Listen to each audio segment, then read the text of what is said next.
Well, judging by the pool of blood, she's been bleeding. I think Ren's gonna need a new tranny. It's a TR 3650 currently in here. It's a 5-speed out of a 2002 Mustang GT. What's happened, and what happens to a lot of these, is the actual tail shaft, not the tail shaft, the tail housing it's fucking made out of paper mache, so it cracks. I've been rolling with this like this for about 2 years, and she's no bueno. The gears are still good, so if I can replace the tail housing, she'll be a good tranny. But that's not what's going to happen to this car. I'm going to be upgrading her to a TKX transmission. So now the easy thing is out of the way with me talking about it, and how to actually do the hard part. All right, drive shaft is out. That's not really that hard of a job. It's mainly just putting the e-brake on this car. And then underneath here, you will need a 12mm wrench, but it's going to have to be a star. Now, this is a ratcheting Husky wrench, or excuse me, Craftsman wrench. So just use that, and honestly, a pry bar of any kind, a pipe or a cheater bar. I just found like a fucking pipe right here, and just hook that up, and that'll take those bolts off. Before you do, just mark with paint one of the bolts. This piece of your I guess it would be the input of your rear differential, and it's old paint for me because I've done this a couple of times, but one of the earlobes on the drive shaft. So when you bolt it back up, I believe this is just to make sure that it stays balanced when you rehook it back up. Again, like I said, this is old paint because I've pulled that transmission in and out a couple of times. If you are doing a manual swap on these crowns, you will need, since it's a TR 3650 instead of the T5, the T5 will be slightly shorter, as well as the T45, so you will need a drive shaft spacer. But since this was a TR 3650 with this is a P71 Crown Victoria, so it gets the aluminum drive shaft, which is actually longer. The only thing you really need to do is to get a different input yoke, and then a U-joint to convert from this size to that size. I forgot what the part number is, but I could probably put it in later if I can figure it out, or there's other videos that will talk to you about it. I mainly used a manual swap kit from ADTR, but that was when they were using the cable clutch style. They've now since upgraded to the hydraulic, which is going to be a little bit more expensive than when I bought it back then, but it will still get this job done. I haven't upgraded to the hydraulic just because I generally prefer the cable. It's a lot easier to replace if you're in an emergency versus a hydraulic. Sometimes if the drive shaft doesn't want to slide out of there, I just kind of use the block of wood in between there to kind of shimmy it out. But yeah, just be careful and try not to tap too much or hit it with a hammer or anything. This is a drive shaft, or else you'll fuck up the balancing on it. Plug the PCV, or else your car will not have a PCV anymore. My true religions don't have windshield wipers, so why should my car? Only idiots drive in the rain. Stay at home, don't go to work. I was going to try to take the cross bracing for the tranny out, but I don't have a crowbar for it, which you will need a really big crowbar, or like a really big metal bar and a good hammer to get that fucker out, because it's in there. And then there's also I think four 13mm bolts in there, as well as the two 14mm bolts that connects to the tranny cross mount, but that's still in there. I'll probably have to get to that later. So I started focusing on trying to take out the window wiper assembly, because you will need that much space to be able to access the rear of the motor where the bolts lay. One right there and then one right there, because you're not going to be able to access it from down there just because of that box right there. But even taking that assembly out is a pain. It really is a bear to get to it. Honestly, the worst part is not taking out this guy. It's actually trying to take the overcover, because it starts out with a couple of screws in those holes over there, And then there's a couple of Ford style clips that slide in over there. You take those out, but you gotta close to actually shimmy this off. You gotta take off the actual windshield wipers over here. Take those off, and then you gotta kind of have them sort of angled like that, a little bit higher.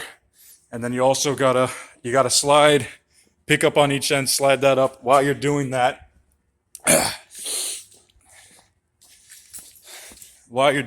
you also have to shimmy the hood to right about there. So I kind of just jam myself underneath there and just kind of slowly slide it up, slide it up, slide it out. And then be careful when you do have the window wipers off of there. I really do suggest if you tape up where they connect to the window wipers to the little arms, just tape up that end with some duct tape or something so they don't smack the windshield and crack it. I put a small crack in there, and that's going to have to be sealed later. But yeah, once you slide that out, then these, I think there's like four to six 8mm bolts that hold these in, and then two big 10mm bolts that hold in, I think one's right there, and then one's right there for the 10mm, and then the rest of these, about 8 of them, I think 6 to 8 of them are 8mm. You take those out, this will come out, and then there's watch out, there's a plug that connects to the motor down there. Make sure to unplug that while you're taking it out. And one other thing I forgot to mention over here is there is a cord or a tube for your sprayers. Make sure to unplug that. It just comes right off. It's just a slip-on, nothing special to it. And so that's to open up space for the top bolts for the tranny.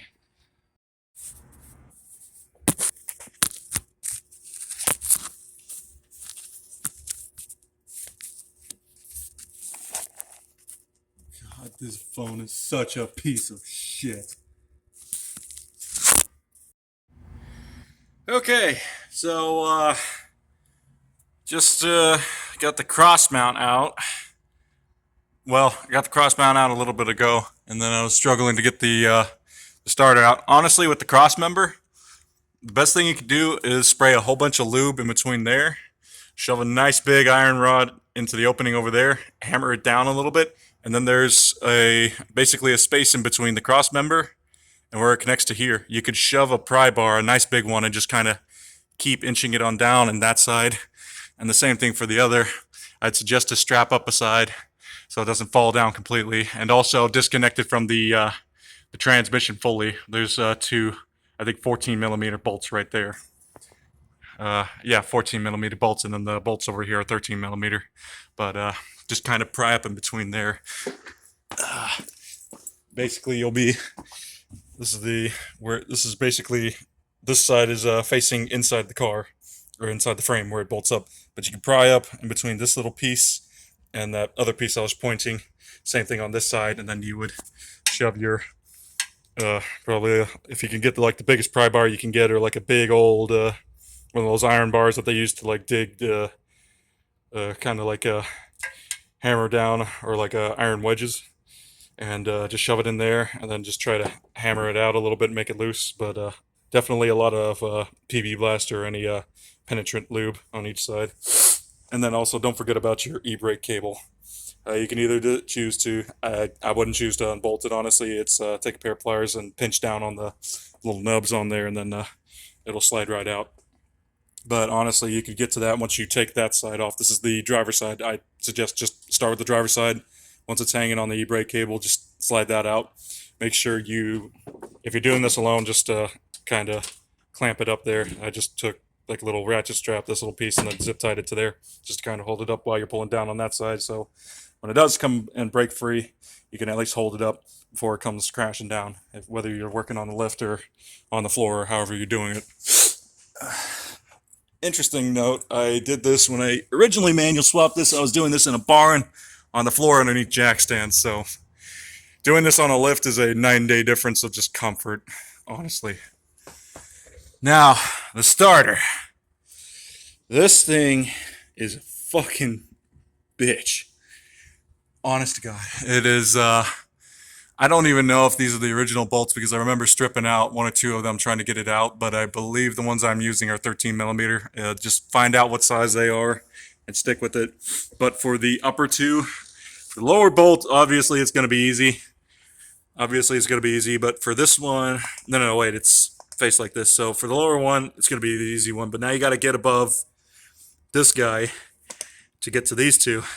And you are basically doing it by feel. Now, I'm doing it with long tube headers. If you're doing this with the stock exhaust, it is obviously much easier, and all you would just do is just unbolt the cat. Hopefully those fucking bolts don't strip out on you, or else it's going to be a fucking hell of a time. But if you get the cats out, move that out of the way. You're just with the stock header, which doesn't protrude as much as these long tubes, so you can have an easier time trying to see up in there.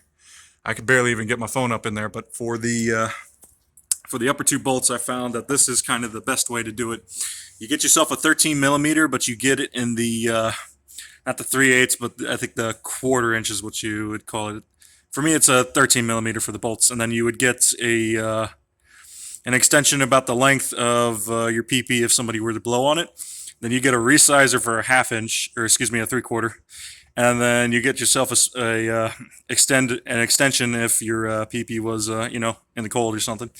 And then a flat, this is going to be the creme de la creme. Get yourself a flat, make sure it's a flat back 3/4 driver. And you're just going to have to fucking feel around. Most of the time it's by feel. Once you find the bolt, just get it on there. Just kind of see if you can kind of hold on to one end and just fucking crack it loose and just be slow with it. I'd also suggest to throw some penetrant spray on these, just in case. You don't want these things fucking stripping out on you. It's a nightmare trying to take it out if it gets to that point.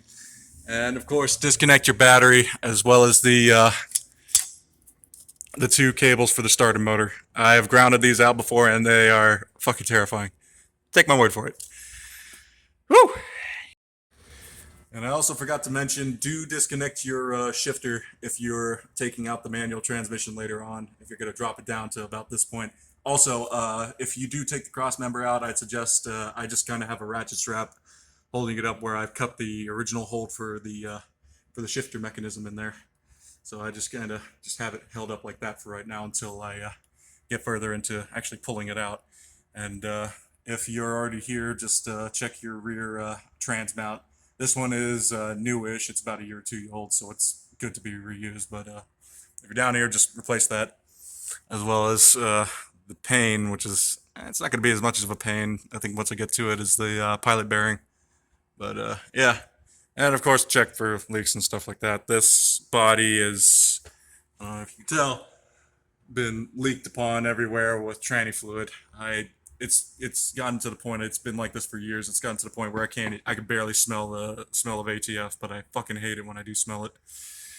And this car's covered in it, so yeah, wash that stuff off if you can. I know I am.